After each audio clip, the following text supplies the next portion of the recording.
Hello दोस्तों, तो आज आगे बढ़ते हैं पार्ट 2 बाजार। ठीक है, जिसमें हमने सबसे पहले क्या पढ़ा था, बाजार की डेफिनेशन पढ़ ली थी सबसे पहले पार्ट 1 में। साथ साथ में हमने पूर्ण प्रतियोगिता बाजार हमने खत्म कर लिया था। आज का जो हमारा टॉपिक है वो है एकाधिकार बाजार। क्या है एकाधिकार बाजार, जिसको मैंने कहा था मोनोपोली बोलते हैं, मोनोपोली बोलते हैं। ठीक है ना, मोनोपोली मार्केट। ठीक है ना, तो एकाधिकार बाजार हम पढ़ने वाले। मेरे हिसाब से आपको पूर्ण प्रतियोगिता बाजार आपको समझ में आ गया होगा। जिसने पहली वीडियो नहीं देखी प्लीज वो पहली वीडियो देख ले, देन उसके बाद यहाँ पे आए। डन। इसको भी हम उसी तरह से खत्म करने वाले हैं। सबसे पहले हम क्या करेंगे, वही विशेषताएं पढ़ेंगे और देन उसके बाद डेफिनेशन कवर करेंगे। डन। तो स्टार्ट करते हैं सबसे पहले एकाधिकार बाजार की विशेषताएं। एकाधिकार बाजार की विशेषताएं देखो, एकाधिकार मतलब जिसपे एक का अधिकार हो। एकाधिकार मतलब जिसपे एक का अधिकार हो, यानी यहाँ पे सिर्फ एक ही फर्म आपको मिलेगी। क्या मिलेगी? सिर्फ एक सेलर होगा, मगर जो खरीदने वाले होंगे बहुत सारे होंगे। खरीदने वालों पे रोक नहीं होती है, बेचने वाले पे यहाँ पे ड्रामा होता है। तो देखो क्या लिखा है, विक्रेता जो यहाँ पे जो होगा यानी सेलर जो होगा वो कितना होगा? एक।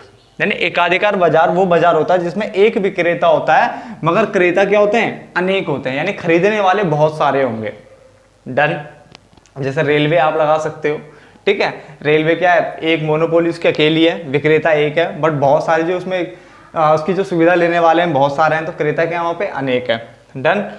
इनके पास निकटतम प्रतिस्थापन वस्तु उपलब्ध नहीं होगी। निकटतम प्रतिस्थापन वस्तु उपलब्ध नहीं होती है, इसका मतलब सब्स्टिट्यूट अवेलेबल नहीं होता है। जैसे गुड्स के फॉर्म में अगर मैं कहूं कि आपको मान लो डेटॉल साबुन से नहाना बहुत पसंद है, बट मान के चलो कि डेटॉल साबुन अभी मार्केट में है नहीं, या उसके रेट बहुत ज़्यादा हाई हो जाते हैं, तो आप दूसरा साबुन क्या लाइफ बॉय या लक्स जो भी आप साबुन यूज करना चाहो वो कर सकते हो, क्योंकि उसका प्रतिस्थापन यानी उसके जैसा सब्स्टिट्यूट गुड्स जो है ना, उसका सब्स्टिट्यूट गुड्स जो है वो मार्केट में अवेलेबल है। उसका जो सब्स्टिट्यूट गुड्स है वो मार्केट में अवेलेबल है। बट यहाँ पे जो मोनोपोली फर्म होती है इसमें तो एक ही फर्म है, उसके पास जो गुड्स पड़े हैं वही आपको खरीदने पड़ेंगे, क्योंकि दूसरी फर्म मार्केट में है ही नहीं, तो उसका प्रतिस्थापन भी मिलना मुश्किल है। क्लियर है? तो उसने बोला विक्रेता एक है, क्रेता अनेक है। नंबर 2, कोई भी सब्स्टिट्यूट गुड्स यहाँ पे अवेलेबल नहीं होगा, निकटतम प्रतिस्थापन वस्तु अवेलेबल नहीं होगी। अगर इस दुकान में चाय रखी है तो आपको चाय ही लेनी पड़ेगी, आपको कॉफी अवेलेबल नहीं होगी, कहीं नहीं होगी। क्लियर? एक फर्म है यहाँ पे, एक ही दुकान है। आगे नई फर्में यानी जो न्यू फर्म्स होती है उनके प्रवेश पर प्रतिबंध होगा, यानी नई फर्में यहाँ पे प्रवेश नहीं कर पाएगी, क्योंकि अगर वो प्रवेश कर गई तो फिर ये एकाधिकार बाजार थोड़ी ना रहेगा। ठीक है, क्योंकि एकाधिकार का मतलब एक का अधिकार जिसमें एक ही फर्म होगी, नई फर्म यहाँ पे आ ही नहीं सकती। डन। उसके अलावा जो परिवहन और विज्ञापन लागतें यानी जो बिक्री लागतें थी वो क्या होगी? शून्य होगी, यानी उसमें भी शून्य थी और यहाँ पे भी क्या होगी? शून्य होगी। शून्य इसलिए होती क्योंकि एक फर्म है। अब उसको एडवर्टाइजमेंट करने की क्या जरूरत है? ठीक है, वो एडवर्टाइजमेंट ना भी करे तो भी उसका प्रोडक्ट बिकेगा। ठीक है, क्योंकि कंपटीशन करने के लिए तो कोई है ही नहीं ना साथ में, तो इसलिए यहाँ पे परिवहन और विज्ञापन लागतें भी क्या होती है? शून्य होती है। डन। उसके अलावा ये कीमत निर्माता होती है। क्या होती है? कीमत निर्माता होती है। जबकि हमने पूर्ण प्रतियोगिता बाजार में पढ़ा था कि पूर्ण प्रतियोगिता बाजार में जो फर्में होती है वो कीमत स्वीकारक होती है, और जो उद्योग होता है वो कीमत निर्माता होता है। यानी उद्योग एक बार कीमत डिसाइड जो कर देगा वो फर्मों को मानना पड़ता था, वहां पे ये था। बट यहाँ पे क्या है, एकाधिकार बाजार में फर्म का वस्तु की पूर्ति पर पूर्ण नियंत्रण होता है। तो ये प्लीज ये पॉइंट याद रखना कि एकाधिकार बाजार में फर्म का वस्तु की पूर्ति पर पूरा नियंत्रण होगा, यानी सप्लाई पे पूरा कंट्रोल होने वाला है, फुल कंट्रोल ओवर सप्लाई। ठीक है ना, जिसके कारण वह वस्तु की कीमत का क्या करता है? निर्धारण स्वयं कर लेता है। जिसके कारण वो वस्तु की कीमत का निर्धारण स्वयं कर लेता है। तो ये आपको याद रखना है कि ये कीमत निर्माता होता है। पेपर में पूछा जाता है कि एकाधिकार बाजार कीमत निर्माता होता है। बिल्कुल हाँ, क्योंकि उसका अपनी वस्तु की पूर्ति पर यानी जो सप्लाई होता है ना गुड्स का, उस पर क्या है? पूरा नियंत्रण होता है, पूरा कंट्रोल होता है, इसलिए वो अपनी कीमत खुद ही निर्धारित कर लेता है। अब बोलो कि कैसे, इसका एग्जाम्पल दो। मैंने मान के चलो ऐसी, ठीक है, एग्जाम्पल ऐसी है, मान के चलो आपके पास ना 100 साबुन पड़े हुए हैं, खरीदने वाले 4 आए, आपने नॉर्मल 20 रुपए का एक साबुन था बेचना स्टार्ट किया। अब धीरे धीरे जब आपने बिक गया, अब खाली आपके पास सिर्फ 5 साबुन बचे हैं, खरीदने वाले 20 खड़े हैं, तो आप क्या करोगे? कीमत बढ़ा दोगे। यानी आप चाहे तो वहां पे भी कीमत बढ़ा सकते थे, यहाँ पे भी कीमत बढ़ा सकते हो, अपने अकॉर्डिंग आप प्राइस में खेल सकते हो। क्यों? क्योंकि दूसरी फर्म अवेलेबल है ही नहीं मार्केट में, तो आपको जो अच्छा लगे वो प्राइस रखो ना। ठीक है, तो कीमत खुद ही निर्धारित कर लेगा, जिसमें इसको बेचने का मन करे कर लेगा, बेच देगा। ठीक है ना, तो हमने 5 मिनट पढ़ लिया, फटाफट से रिपीट कर लेते हैं। सबसे पहले विक्रेता एक, क्रेता अनेक, यहां तक कोई दिक्कत नहीं। यानी एक ही विक्रेता होगा बट खरीदने वाले बहुत सारे होने वाले हैं। नंबर 2, निकटतम प्रतिस्थापन वस्तु उपलब्ध नहीं होगी, नई फर्में प्रवेश नहीं कर सकती, परिवहन और विज्ञापन लागतें शून्य होगी, और साथ साथ ये कीमत निर्माता होती है क्योंकि इसका अपनी वस्तु की पूर्ति पर क्या होता है, पूर्ण नियंत्रण होता है, और इसीलिए वो अपनी कीमत का निर्धारण स्वयं कर सकता है। तो मेरे हिसाब से आपको क्लियर हो चुका होगा अब तक ये। डन। अब डेफिनेशन पढ़ लेते हैं। एकाधिकार बाजार, बाजार की वह अवस्था जिसमें उद्योग में केवल एक ही फर्म पाई जाती है, एक ही विक्रेता पाया जाता है, ठीक है। वह जिस वस्तु का उत्पादन करती है बाजार में उसकी निकटतम प्रतिस्थापन वस्तु उपलब्ध नहीं होती है। यानी पहली वही चीज, एकाधिकार बाजार, बाजार की वह अवस्था है जिसमें एक ही आपको फर्म मिलेगी, वो जिस भी वस्तु का उत्पादन करेगी उसका निकटतम प्रतिस्थापन वस्तु उपलब्ध होगी ही नहीं मार्केट में। डन। आगे, तथा उद्योग में नई फर्मों के प्रवेश पर भी क्या होगा, प्रतिबंध होगा, यानी नई फर्में प्रवेश कर नहीं सकती। तो उसका मतलब ये सारी चीजें जो है कहां से बन गई, इनसे तो बनी है। डन। तो मेरे हिसाब से तो आपको क्लियर हो जाना चाहिए, और प्लीज अगर आपको पसंद आ रही हो वीडियो तो लाइक करना ना भूलें। डन। और अपने दोस्तों को भी आप भेज सकते हो वीडियोस की, वो यहाँ से पढ़ लें ताकि आपको ये अच्छे से समझ में आ जाए। आगे बढ़ते हैं, फिर इसमें डायग्राम बनाते हैं इसका, जो इसका कर्व होगा।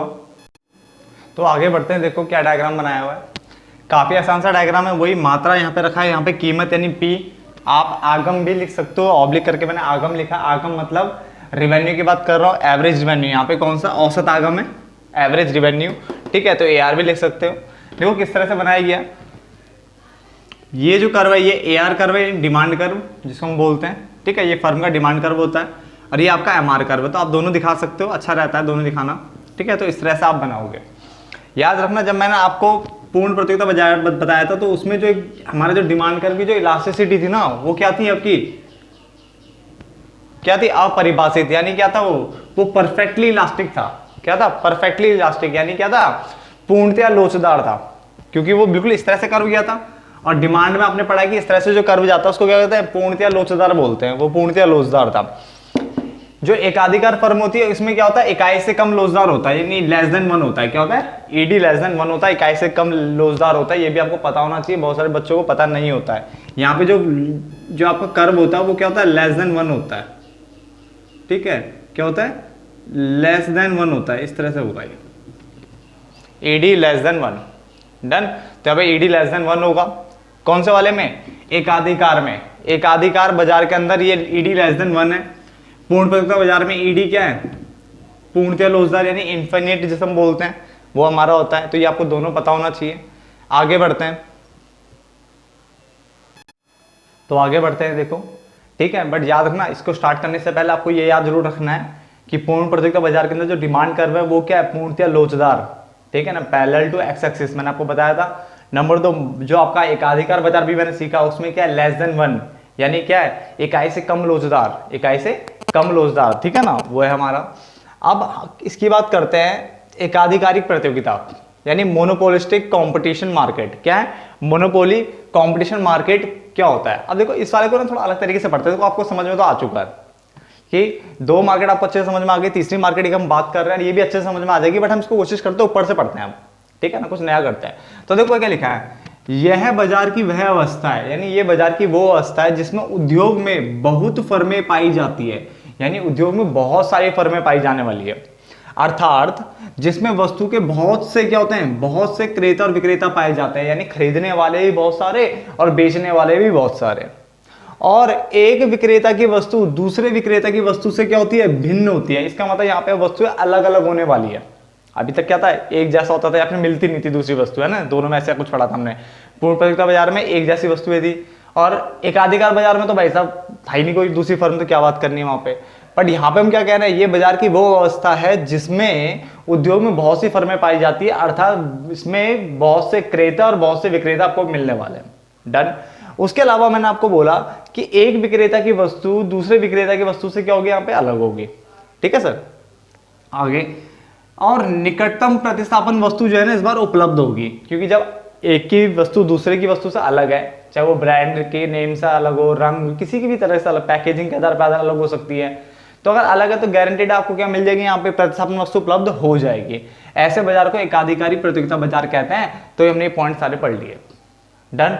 यही पॉइंट्स यहाँ भी आने वाले, तो रिपीट तो आपको होने वाला है। सबसे पहला, क्रेताओं और विक्रेताओं की अधिक संख्या। अब पता है मैक्सिमम 80% बच्चों को ये पता नहीं होता इस पॉइंट को ढंग से पढ़ना, क्योंकि अगर हम पूर्ण प्रतियोगिता बाजार में जाए तो वहां पे भी बहुत सारे क्रेता विक्रेता, तो याद रखना पूर्ण वाले में, यहाँ पे भी वही कह रहा है। तो कौन सा मतलब किस तरह से अगर पेपर में आया कि किसमें ज्यादा होता है तो क्या लिखोगे, तो हम देखो क्या लिखेंगे, एकाधिकारिक या एकाधिकारात्मक प्रतियोगिता बाजार, जो मर्जी बोलो, ठीक है, के अंतर्गत क्रेताओं और विक्रेताओं की संख्या अधिक पाई जाती है, यानी क्रेता विक्रेताओं की अधिक संख्या पाई जाती है। ये बात तो हमने ऊपर पढ़ी ली थी।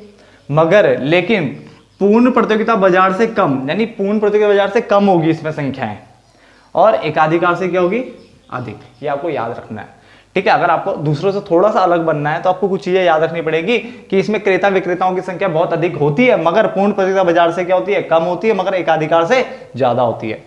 यहाँ तो कोई दिक्कत नहीं किसी को भी।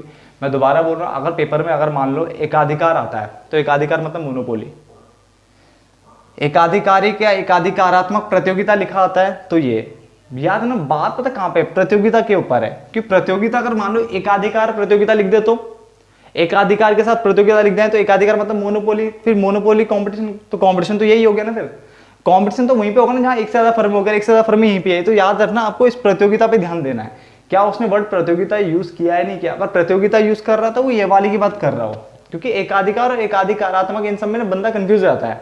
एकाधिकारात्मक तो मैं वहां भी लिख दूंगा, बट प्रतियोगिता नहीं लगाऊंगा, तो अगर कुछ नहीं लगाऊंगा तो उसका मतलब वो वाला है। प्रतियोगिता लगाऊंगा तो ये वाला बाजार है। बात समझ आ गई ना। तो पहला पॉइंट क्लियर हो गया आपको। नंबर 2, वस्तु विभेद पाया जाता है। ये भी हमने पढ़ लिया था कि एक विक्रेता की वस्तु दूसरे विक्रेता की वस्तु से क्या होती है, अलग होती है। डन। तो यहाँ पे वही है, एकाधिकारिक प्रतियोगिता बाजार में एक विक्रेता की वस्तु दूसरे विक्रेता की वस्तु से भिन्न होती है। ये रंग के आधार पर अलग हो सकते हैं, सुगंध के आधार पर अलग हो सकते हैं, आकार इनका अलग हो सकता है, भार अलग हो सकता है, पैकेजिंग अलग हो सकती है, पैकिंग अलग हो सकती है, ब्रांड नेम, ठीक है ना, ये सब चीजें अलग हो सकती है। तो बहुत सारी नाम चीजें हैं, भार, ब्रांड नेम, ठीक है, पैकेजिंग, आकार, सुगंध, रंग, किसी के कारण भी क्या हो सकता है, ये अलग हो सकते हैं। यानी यहाँ पे वस्तु विभेद मिलने वाला है, यानी प्रोडक्ट डिफरेंशिएशन यहाँ पे मिलने वाला है। बात समझ आ गया। यहाँ पे प्रोडक्ट डिफरेंशिएशन आपको मिलने वाला है। डन। हेट्रोजीनियस में डील करेंगे। ये भी क्लियर हो गया, ये भी क्लियर हो गया। उसके अलावा निकटतम प्रतिस्थापन वस्तु उपलब्ध होती है, हमने ऑलरेडी ऊपर पढ़ ली थी कि इसके अंदर निकटतम प्रतिस्थापन वस्तु उपलब्ध होगी। यानी अगर आपको टी नहीं पीनी है या फिर नहीं मिल रही है तो आप जाके कॉफी ले लो, मिल जाएगी, कोई दिक्कत नहीं। डन। यहाँ पे आपको कॉफी अवेलेबल होगी, तो निकटतम प्रतिस्थापन वस्तु यहाँ पे उपलब्ध होगी। तो 3 हमने पढ़ लिए, अभी और भी है, वो भी हमें पढ़ना है, इसकी विशेषताएं देन खत्म करेंगे। ठीक है, मेरे हिसाब से शायद मेरा पढ़ाने का तरीका आपको समझ में आ रहा होगा। ठीक है, चलो स्टार्ट करते हैं। इसके बाद जो हमारे पास विशेषताएं थोड़ी सी बच गई है वो भी कंप्लीट कर लेते हैं इस वीडियो में। आगे देखते हैं। ठीक है, हमारे पास पॉइंट नंबर 4 है, कीमत नियंत्रण। यानी एकाधिकार जो हमारा प्रतियोगिता बाजार है उसके अंतर्गत क्या होता है, सीमित कीमत नियंत्रण होता है। अब ये ऐसे क्यों होता है, देखो हमने अभी क्या पढ़ा कि इनके पास वस्तु विभेद पाया जाता है, यानी किसी न किसी कारण से यहाँ पे वस्तुओं में क्या होगा, अंतर होगा, रंग, आकार, भार, ब्रांड नेम, ठीक है ना, पैकेजिंग, कुछ भी अलग हो सकता है। उसके अकॉर्डिंग क्या है, यहाँ पे सीमित कीमत नियंत्रण, यानी थोड़ा ऊपर नीचे प्राइस हो सकते हैं, एक जैसे प्राइस यहाँ पे मुमकिन नहीं होता। हमने बोलते कि कुछ ना कुछ ऊपर नीचे मिलेगा आपको। और इसी के लिए देखो, अब देखो अगर मान लो आपका प्रोडक्ट मेरे से थोड़ी अच्छी पैकेजिंग वाला तो गारंटेड ना उसके कुछ अलग पैसे लगेंगे। तो यहाँ पे सीमित कीमत नियंत्रण है, इसका मतलब क्या है, प्राइस ऊपर नीचे हो सकते हैं। डन। उसके अलावा फर्मों के आने जाने की स्वतंत्रता होती है, यहाँ पे फर्म आ सकती है, जा सकती है, कोई दिक्कत यहाँ पे नहीं है। और ये पहला, अभी तक देखो इतने सब में सब पहला वाला आ चुका है जिसमें परिवहन और विज्ञापन लागतें शामिल होने वाली है, यानी हम यहाँ पे इंक्लूड करेंगे परिवहन और विज्ञापन लागत। अब क्यों कर रहे हैं, क्योंकि देखो प्रोडक्ट अलग अलग है, कीमत भी ऊपर नीचे कर सकते हैं हम, तो गारंटीड हम एडवर्टाइजमेंट करेंगे ना, ताकि हमारा प्रोडक्ट बिके, आपका नहीं। ठीक है ना। चलो, तो हमारे ये 6 पॉइंट क्लियर होते हैं। 3 बाजार हमने कंप्लीट कर लिए। एक तो परफेक्ट कॉम्पिटिशन यानी हमारा पूर्ण प्रतियोगिता बाजार, मोनोपोली यानी एकाधिकार बाजार, और मोनोपोलिस्टिक कंपटीशन यानी एकाधिकारिक प्रतियोगिता बाजार। एकाधिकार बाजार, एकाधिकारिक प्रतियोगिता बाजार और पूर्ण प्रतियोगिता बाजार, ये हमने तीनों कंप्लीट कर लिए। इसका डायग्राम भी देख लेते हैं फटाफट से। देखो ये AR कर्व है, ये MR कर्व है, थोड़ा बाहर को जा रहे हैं इस बार, यानी हमारा ये रिवेन्यू साइड है। AR मतलब रिवेन्यू, मतलब डायरेक्टली आप रिवेन्यू भी लिख सकते हो, छोड़ो ना। रिवेन्यू मतलब क्या होता है, वैसे आगम होता है। आगम या संप्राप्ति आप पढ़ते हो ना हिंदी में, तो आगम लिख सकते हो आप, इस तरफ आगम लिखा करो, इधर मात्रा लिखा करो, और ये बन गया। डन। इसकी अगर हम डिमांड कर, देखो थोड़ा बाहर को जा रहा है। अब बाहर को जा रहा है तो यहाँ पे जो ED होगा, ठीक है, यहाँ पे जो ED होगा वो क्या होगा, ग्रेटर देन 1 होगा, यानी इकाई से अधिक लोचदार होगा ये। ये इकाई से अधिक लोचदार होगा। तो आप प्लीज याद रखना, सबसे पहले पूर्ण प्रतियोगिता बाजार वो पूर्णतया लोचदार था, पूर्णतया लोचदार। उसके अलावा एकाधिकार वो आपका लेस देन 1 था, और एकाधिकारिक प्रतियोगिता बाजार वो ग्रेटर देन 1 है, यानी इकाई से अधिक लोचदार, इकाई से कम लोचदार और पूर्णतया लोचदार। ठीक है, तो ये आपको पता होना चाहिए। एक नंबर में अगर टिक मार्क वाला क्वेश्चन आता है तो छोड़ देते हैं ना बच्चे से। ठीक है ना, पहला पूर्ण प्रतियोगिता बाजार, पूर्ण प्रतियोगिता बाजार में क्या है, पूर्णतया लोचदारी है। दूसरा एकाधिकार बाजार, मोनोपोली में लेस देन 1, जिसको हम बोलते हैं इकाई से कम लोचदार या बेलोचदार भी बोलते हैं। क्या बोलते हैं, बेलोचदार। आधे बच्चों को तो यही नहीं पता कि बेलोचदार और पूर्णतया बेलोचदार में क्या अंतर है। पूर्णतया बेलोचदार नहीं बोला मैंने, सिर्फ बेलोचदार बोला, और बेलोचदार को इकाई से कम लोचदार भी बोलते हैं। इकाई से कम लोचदार को बेलोचदार ही तो बोलेंगे, ठीक है ना। और ये इकाई से अधिक लोचदार, इसको हम सिर्फ लोचदार भी बोल सकते हैं। लोचदार को इकाई से अधिक लोचदार बोला जाता है। ये पूर्णतया नहीं बोला, पूर्णतया तो ये हो जाता है, ठीक है ना। तो यहाँ पे हम इस क्लास को खत्म करते हैं। जहां तक लगता है एक पार्ट और बनेगा, ये चैप्टर खत्म होने वाला है, ठीक है ना। कोशिश रहेगी अगले पार्ट में पूरा खत्म करने की, वरना अगर एक पार्ट और खींचा तो तब की तब है, ठीक है। तो मिलते हैं फिर एक नेक्स्ट पार्ट में, तब तक के लिए धन्यवाद दोस्तों।